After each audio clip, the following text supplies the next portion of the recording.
As we take a moment to fully enter this moment in time and space,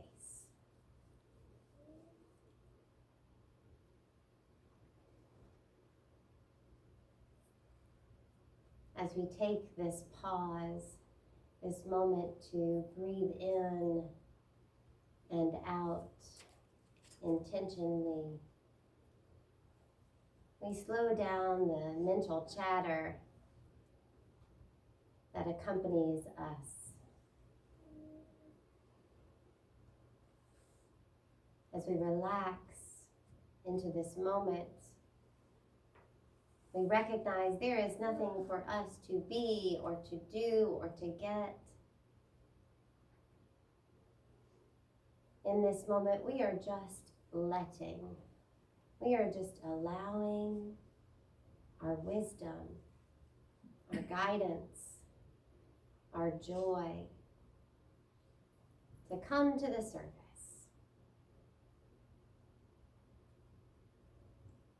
I affirm that this time will serve the highest good of myself and for all those whom I interact with. I affirm that I will be pointed toward my own wisdom, toward my own knowing.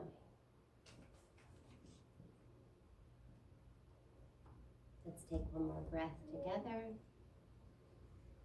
and out. And so, as you are ready, you can open your eyes. So we are talking about joy, and it is, I don't know if you guys know this, but it's Christmas this week. You might have heard. And it is the birth of creation. It is the birth of, we recognize here that we all have a Christ consciousness, and that Christ consciousness is the place where we and that energy, that power, that love, that goodness that we call God and us meet. And on Christmas, we recognize the birth of that consciousness into the world. And we're talking about joy today. And right away, I thought of joy and what brings joy and what is joy and how do we get it? And I think that it's about creation. I think that we are creative beings. We are born from an energy and a power that created us. And just like an apple tree doesn't produce oranges, we too must be like that which we were created from. And that is creative. We must be creative. And it is our creativity, it is our participating in creative action that brings about our experience of joy. I want to start by reading a book. I had no idea when I bought this book this week. This is actually a present for our nephews. And I had no idea that it was actually for this moment first. So I hope that you will indulge me. I'm going to read you a children's book. So tap into your inner child. Try to tap into the okay inner child, not the one that does tantrums. We'll tell the one that does tantrums to just be quiet and listen to the nice story. So this book is called What Do You Do with an Idea? It's written by Kobe Yamada. And oh, can I just say, Kobe, wherever you are, thank you. Like, I don't know who this person is, but I got this book and I was like, I started to sing like in the aisle. I was so excited. Okay, so what do you do with an idea? One day, I had an idea. Where did it come from? Why is it here? I wondered. What do you do with an idea? At first, I didn't think much of it. It seemed kind of strange and fragile. I didn't know what to do with it, so I just walked away from it. I acted like it didn't belong to me. But it followed me. She was being followed. I worried what others would think. What would people say about my idea? I kept it to myself. I hid it away and didn't talk about it. I tried to act like everything was the same as it was before my idea showed up.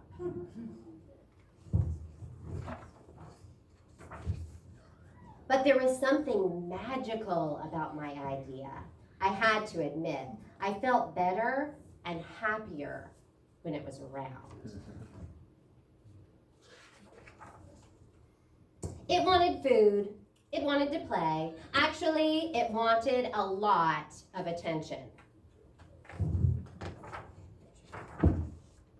It grew bigger, and we became friends. He's got it in his knapsack. Cute picture.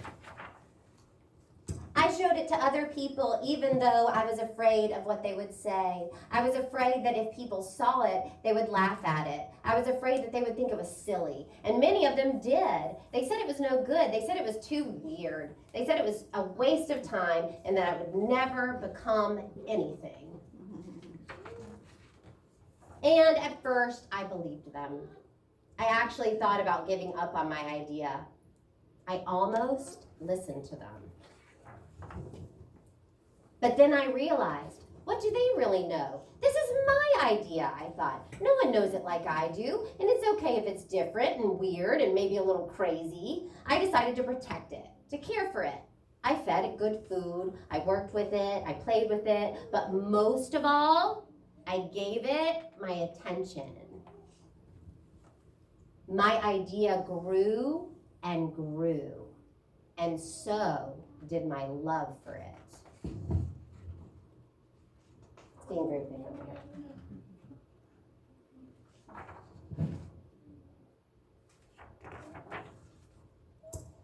I built it a new house, one with an open roof where it could look up at the stars, a place where it could be safe to dream. I liked being with my idea. It made me feel more alive, like I could do anything. It encouraged me to think big and then to think bigger. It shared its secrets with me. It showed me how to walk on my hands because it said it's good to have the ability to see things differently. I couldn't imagine my life without it. Then one day something amazing happened. My idea changed right before my eyes. It spread its wings, took flight, and burst into the sky.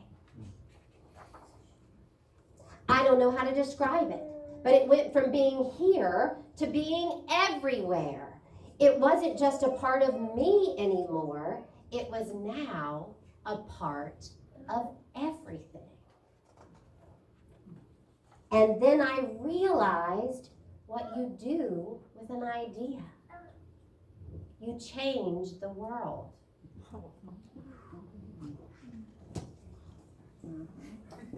You love Toby? I know. So now I want to read to you a grown-up little version of that. How Much Joy Can You Stand? I don't know if you're familiar with this book, but it is a great book, and it's a book that if you ever find yourself in a creative rut, it's one of those that you can just pick it up and open a chapter and it'll kind of jumpstart you again. It's How Much Joy Can You Stand by Suzanne Falter Barnes. And I'm going to read you this part. How to get the fire in your belly. First of all, I'm not reading that chapter. First of all, I want to tell you this. I believe that every person sitting in this room today is here because they have an idea they are meant to create and bring forth. I believe 100% that the reason why you are in this chair today no matter who you are, how old you are, if you're retired, if you're working, if you have children, if you don't, no matter what, I want to tell you that intuitively I know that you are here because you have something to bring to this planet. And hopefully, you'll be a little closer to giving yourself permission to doing it, or maybe the next step of it after today. Now, back to chapter. How to get the fire in your belly. First of all, the title of this chapter is deceptive. There really is no way to get the fire in your belly about anything, much less the arduous pursuit of a vision. The fire is born through solitary activity, requiring not only balls to the wall honesty and extreme patience, but also the willingness to chip away for years at work that the world at large may never see. Passion is an elusive beast, and it appears to land on certain people almost whimsically through some act of God. This explains how a 55-year-old New York City doorman I once read about in the New York Times was able to put himself through law school at night, a task that included an average of 4 hours of sleep a night for 6 years, while the rest of his buddies were content to open doors for the rest of their lives. The difference between him and the other doorman was not the dream, for you can be sure he wasn't the only guy opening doors for executives with expensive suits and heavy briefcases and fantasizing about what their lives were like. The difference was that this doorman chose to act, and not only did he choose to act, he chose to do it no matter what. The fact that he had to live on next to nothing for years while he paid for his education didn't matter. The fact that he studied until 1 o'clock every morning and then got up at 5 for work didn't matter. The fact that he was the only person in his class with gray hair and a middle-aged spread didn't matter. Even the fact that he was looking at a career shortened by age didn't matter. What mattered to him was one thing: the single and absolute pursuit of his dream. He was going to be a lawyer, no matter what. Not surprisingly, after sending out more, we won't blame him for that part. Just kidding. Okay. Not surprisingly, after sending out more than 1,000 resumes, he was hired by an associate who was so impressed by his tenacity and passion. He said, "I may not get more than 10 good years from him," he said of the former doorman, "but they're going to be 10 excellent years." What this story has to do with the getting of passion is everything. For passion isn't something one gets at all. It is something one merely allows. I know, that's what I said, Jay. Yes, I'm going to read it again. It isn't something one gets at all. It is something one allows. That doorman knew he wanted to be a lawyer, and so he stepped out of the way and let his desires take over, no matter how much work that entailed. He didn't doubt, he didn't avoid, he didn't fill the world with a carload of sputtering excuses, and he didn't sweat the details. He merely let this wild, riderless horse take him on a fantastic ride toward the horizon while he simply surrendered. He listened, he heard, and he said yes. His willingness was truly stunning. For every person in the world who pursues their dream, there are hundreds, if not thousands, who talk about it constantly. They make lists of great book titles and accumulate impressive amounts of sheet music. They stand around at cocktail parties, regaling whoever will listen about an idea they have for the next big market phenomenon. Or they are perennial students who see themselves as having to study well into the next century before they can ever fully know their craft. And for every one of these people, there is a small, fitfully started, precious piece of work in some forgotten corner of their desk. In that drawer, there is an abandoned beginning, evidence of a wonderful moment when their head and their heart filled to a point they could no longer stand, and they had to sit down and work. Ideas poured out of them. Thoughts congealed wondrously. Everything made fantastic sense. And like the March children under the influence of pixie dust, suddenly they could fly. However, The tragedy happened the next morning.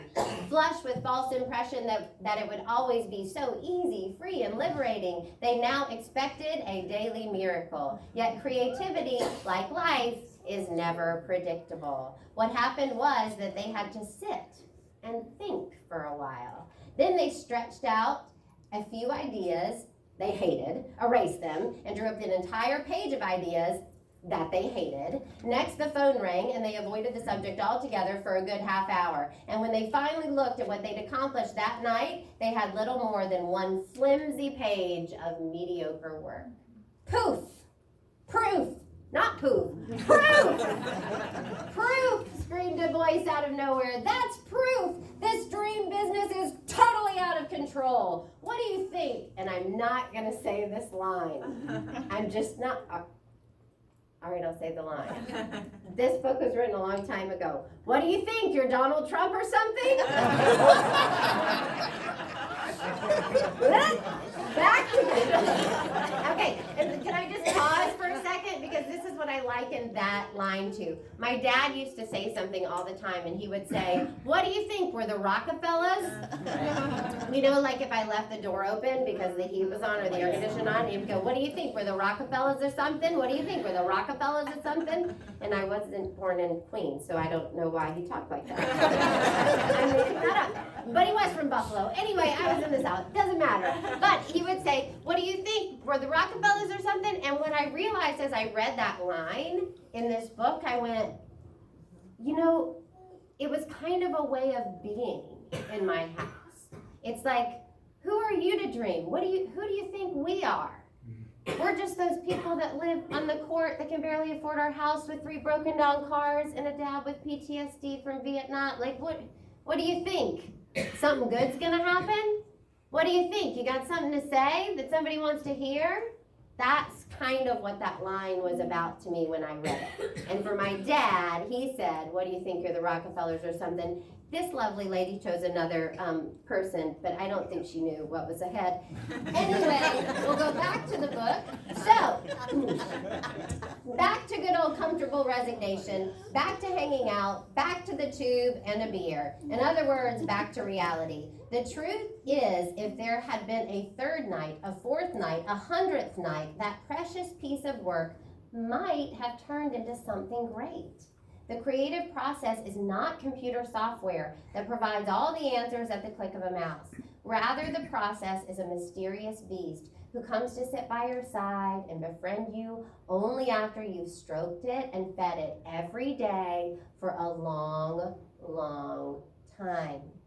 This beast demands your care and nurturing. It wants to build up your trust, and it craves your love, because in truth, the beast is only you. More people don't create than do because they cannot give themselves that critical extra bit of love. Can you hear that? More people don't create than do because they cannot give themselves that critical extra bit of love. They lie terribly to themselves, insisting that they can't do it, deciding that they haven't got anything worthwhile to say, pretending that their dreams don't matter. But these dreams do matter. Desperately, every unpursued dream leaves the world a tiny bit paler and life a little less rich.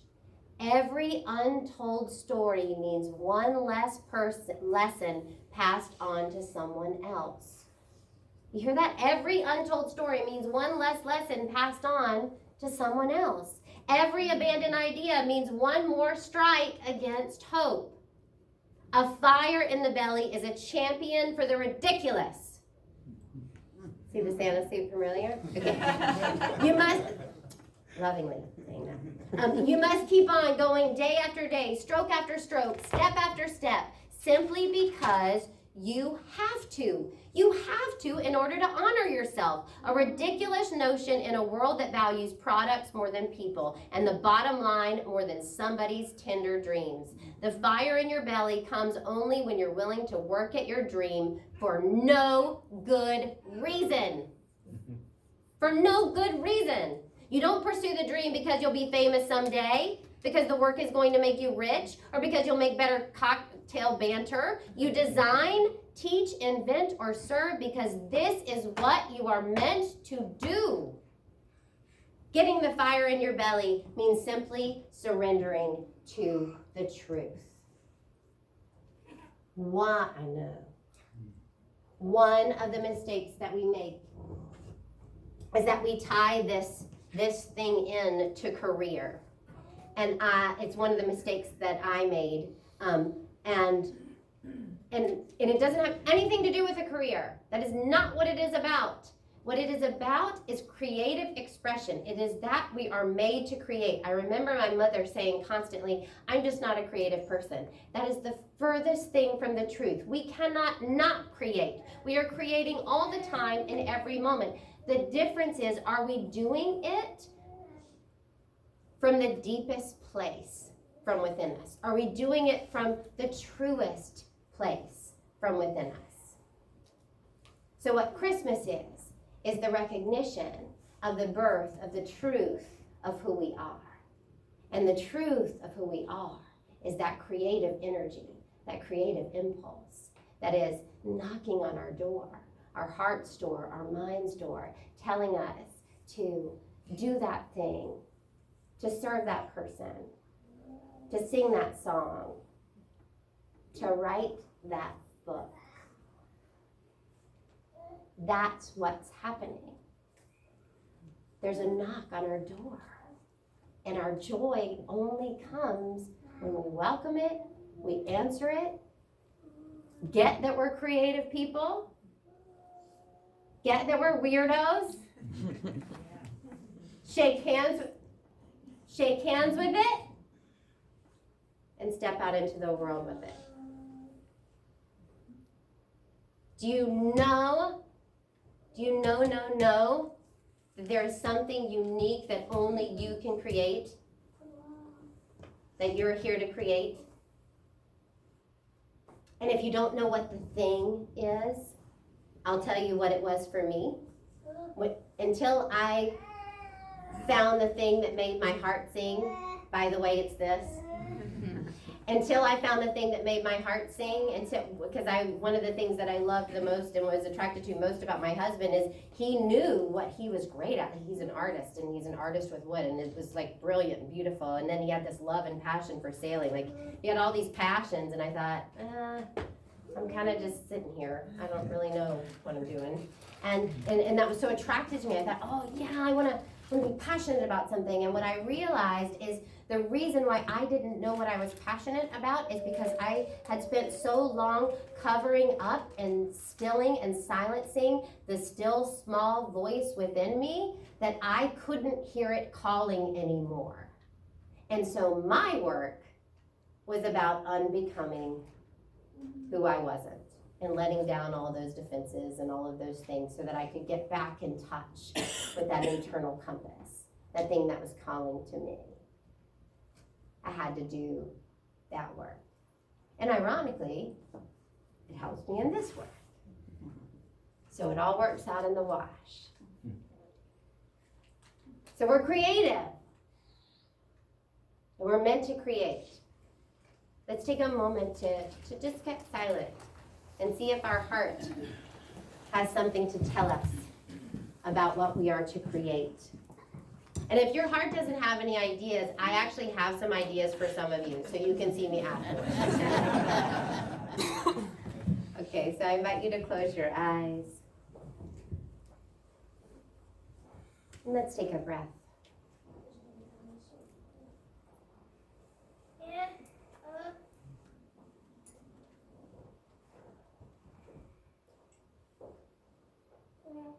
And I invite you to allow my words to be the words of your heart. I give myself this moment. I allow it to be exactly as it is.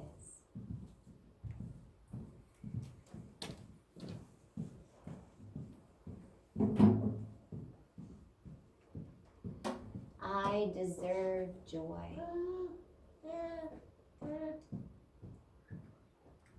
And I am willing to create. I am willing to give life the unique expression and gift that I am.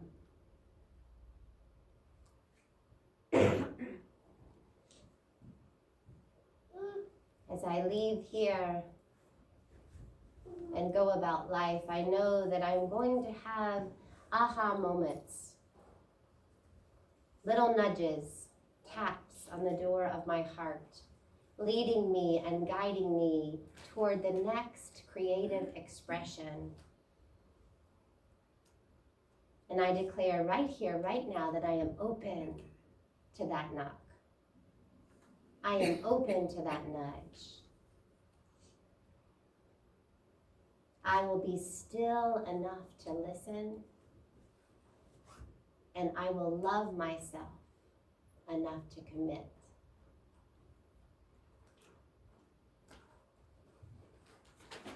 Let us take one more breath together.